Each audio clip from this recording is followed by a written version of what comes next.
तर जगभरामध्ये या सगळ्या युद्धाचे परिणाम बघायला मिळतात। पुण्यातील कोंढव्यामध्ये देखील अमेरिका मुर्दाबादचे नारे बघायला मिळाले। अमेरिकेच्या विरोधात कोंढव्यामध्ये घोषणाबाजी करण्यात आली। खामेनी यांच्या मृत्यूनंतर पुण्यामध्ये शिया मुस्लिम धर्मीयांनी अमेरिकेच्या विरोधात जोरदार घोषणाबाजी केली।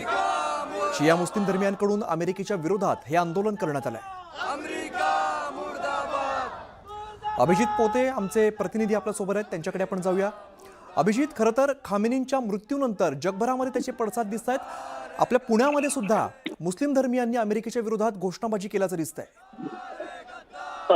नक्कीच आपण पाहतोय की इराण, इस्रायल आणि युएसएचा जो वॉर सुरू झाला आहे, या युद्धामध्ये युएसने जे खामेनी आहेत, खरं तर इराणचे प्रमुख होते, त्यांना त्यांच्यावर मिसाईल फेकून त्यांना मारलं। त्यानंतर या सगळ्या युद्धाचे पडसाद आता जगभर उमटू लागले आहेत। खरं तर विमान सेवा अनेक रद्द झालेली आहेत। आखाती देशात जाणारे सगळे विमान जगभरातून रद्द करण्यात आलेले आहेत। पुण्यात देखील असंच काहीसं चित्र आहे, कारण जे शिया मुस्लिम पुण्यात राहतात किंवा ज्यांना खामेनीचे समर्थक म्हणता येतील, त्यांनी पुण्यातल्या कोंढव्यात खामेनी यांच्या समर्थनात घोषणाबाजी केली आहे। त्यांच्या मृत्यूनंतर अमेरिका मुर्दाबादच्या घोषणा या सगळ्या मुस्लिम समर्थकांनी, जे खामेनीचे समर्थक आहेत किंवा जे शिया मुस्लिम आहेत, त्यांनी कोंढव्यातल्या चौकात एकत्रित येत याचा निषेध जो आहे तो केला आहे। अमेरिकेच्या विरोधात घोषणाबाजी करत निदर्शनं या सगळ्या मुस्लिम धर्मियांनी केलेले आहेत। पुण्यातलं कोंढवा असेल, घोरपडी पेठ असेल, इथं अनेक शिया मुसलमान राहतात, जे खामेनीला मानतात किंवा खामेनींना धर्मगुरू संबोधतात। अशा लोकांनी एकत्रित येत अमेरिकेच्या विरोधात घोषणाबाजी करत अमेरिका मुर्दाबादचा